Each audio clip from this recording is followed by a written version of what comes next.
It definitely had an impact on our sales. I think you're right. I mean, Chinese auto market has seen a decline after 20 years of uninterrupted growth.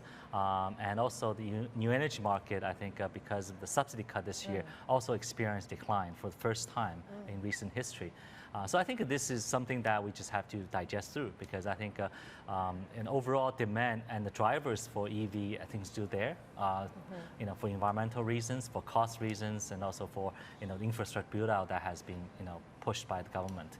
But I think in the recent months, even though you see the decline in EV sales, in fact, the total volume, absolute number is still actually going up. It's just compared to 1 year before, although early this year, I think the growth rate has come down a bit. Where do you see the future?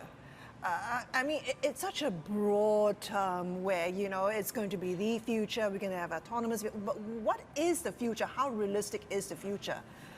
I think the future is it will have electrification. I think that trend is, I would say, intact. What's driving that trend? Is it because of climate change? People are cutting down carbon emissions, and that's the way to go? Well, I think there's a number of emission being one. I think both China and all the world, the countries around the world has setting very stringent emission standard targets that will drive the traditional IECs to be less competitive and more costly.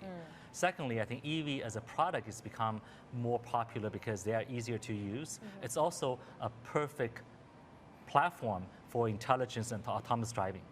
You talk about it becoming popular, but there's so many players in the electric vehicle space. Are there too many players? Do we need to see some consolidation? Well, I think that there are a lot of new players that emerged about 2 years ago when I think the capital is behind the whole startup scene. But I think today, as you mentioned, in the environment where market has become more challenging and also the capital and also the expertise get to the scale is a lot more difficult. I think those long tail of players are disappearing. So actually, you're right. There's the emergence of probably a limited, I would say, top players as a group that will probably stay and survive.